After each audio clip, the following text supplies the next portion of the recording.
Hello students, today let us continue the chapter for animal fibers.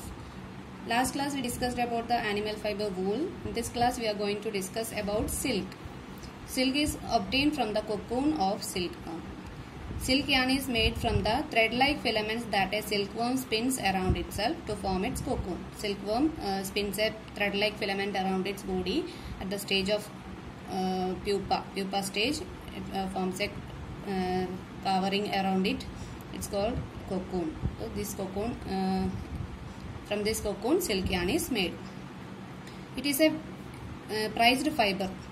It is a prized fiber because of its natural lustrous appearance. That means it is expensive because of that shiny appearance. Silk does not conduct heat and is therefore a good insulator of heat, keeping a person warm in winter and cool in summer. So for both climate, for both season, it is good. Now let's see the life cycle of a silk moth. The female silk moth lays eggs. When the egg hatch, a tiny caterpillar crawls out. This is the silkworm or larva. The silkworm feeds on leaves and grows. When it is ready to enter the next stage in its life cycle, it first weaves a net to hold itself. It then secretes a fiber made of protein which hardens on exposure to air.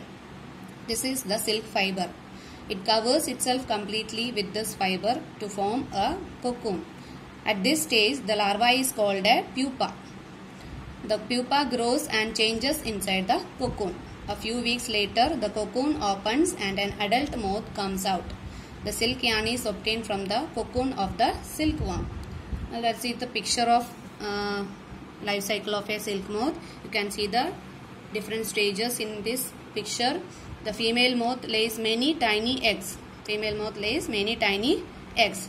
A tiny black caterpillar hatches out of its egg. Tiny black caterpillar comes out of the egg. The caterpillar eats mulberry leaves and grows bigger and bigger. This third stage, caterpillar eats mulberry leaves and grows bigger and bigger.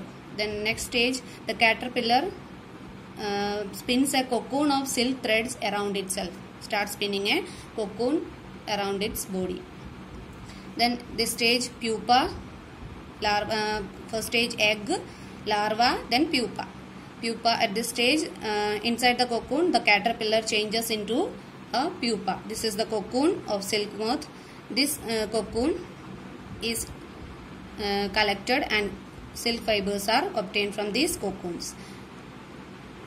Cocoon, after that, from the cocoon, the pupa changes into a moth. The moth comes out of the cocoon. From cocoon, break the cocoon and the silk moth comes out. And again, female silk moth lays many eggs, and this cycle continues. This is the process of life cycle of silk moth.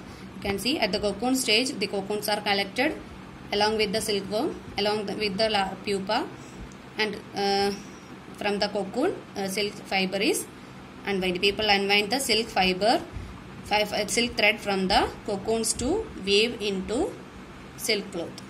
From this, in this stage, we are getting the silk fibers. Now let's go to the next topic. What is sericulture? You already have seen the life cycle of silk moth. Now sericulture. What is sericulture? The breeding and management of silkworms for the production of silk is known as sericulture. It's rearing or breeding the and management of silkworms for the production of large amount of silk is known as sericulture. There are different types of silk with the different textures are obtained from different varieties of silk moths. There are different types of silk moths, so we get different types of silk from different types of silk moths. Tussar silk, Muga silk and Kosa silk are three different types of silk produced from cocoons of different varieties of silk moths. The most common silk moth is mulberry silk moth, and the silk fiber obtained from this mulberry silk moth is very good quality. It is of very good quality. The most common silk is mulberry silk.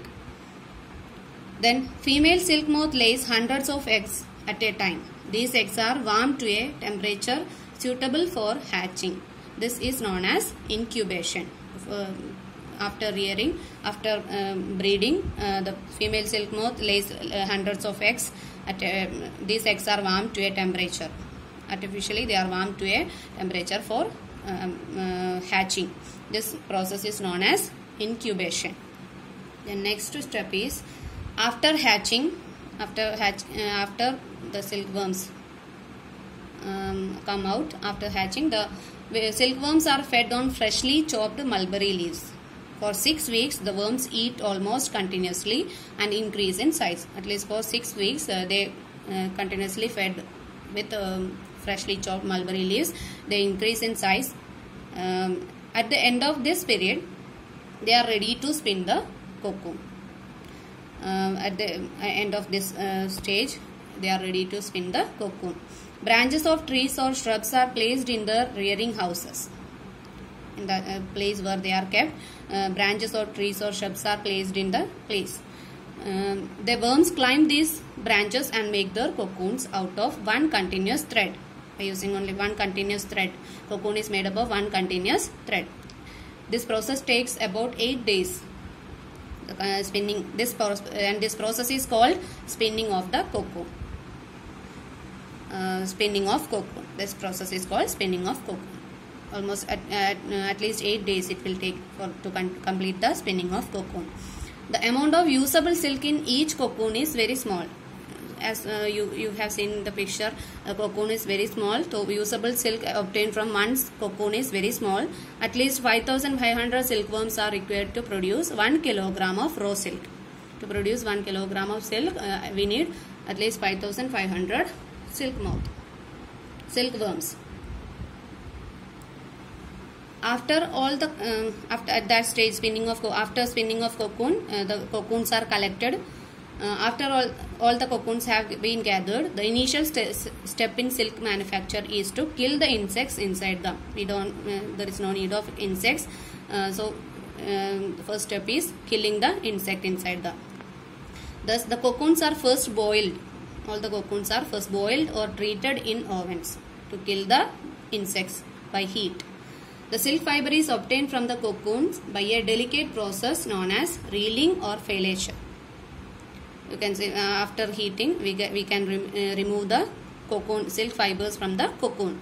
This process is a delicate process which is known as reeling or filation. The cocoons are first heated in boiling water to dissolve the gummy substance that holds the cocoon filament in place.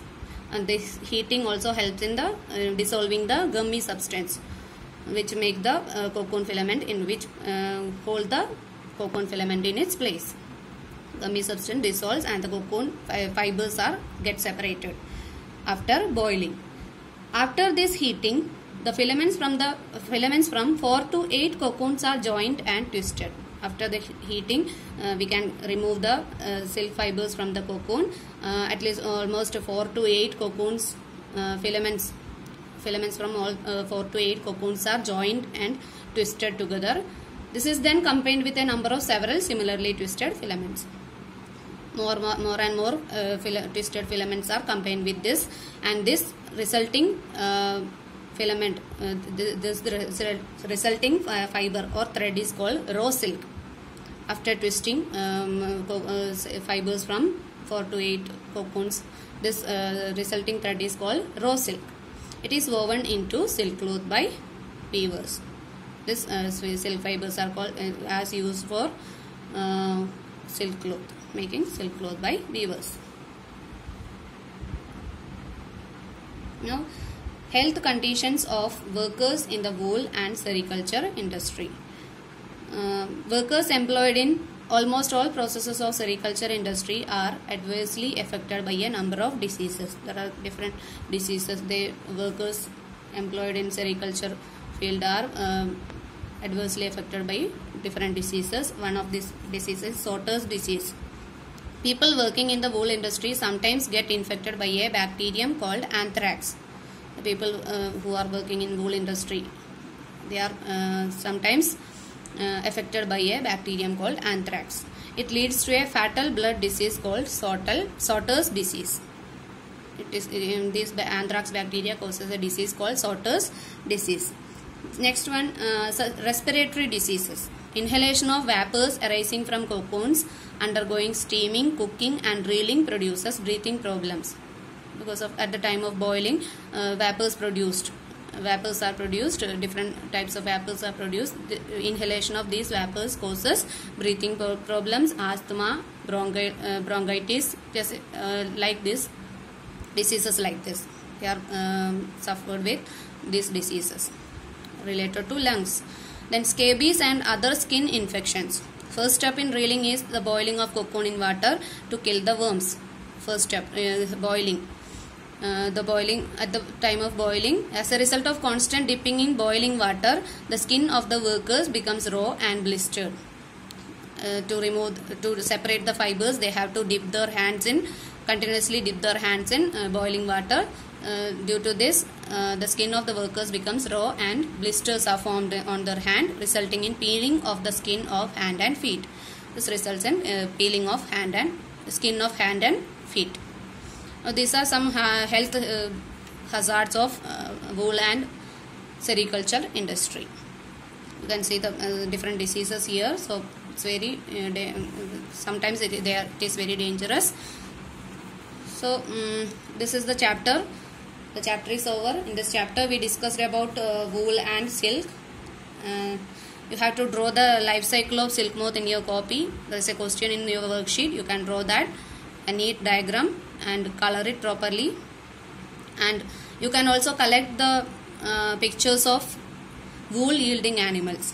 As I already explained in the last video, wool part.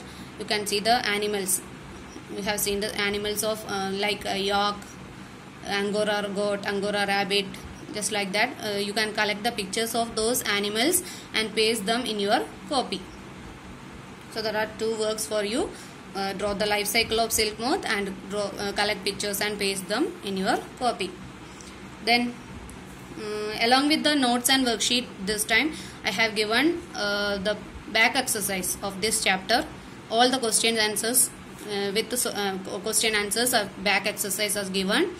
You can go through those answers and write the answers properly in your copy. Worksheet, those questions which are given in the worksheet, you can write properly in your copy. You can use the help of back exercises. Answers are given there. So with solutions, answers, back exercises with solution is given there. You can write answers easily. Then complete all the worksheets in copy and learn them. And so you can submit the copy when the school reopens.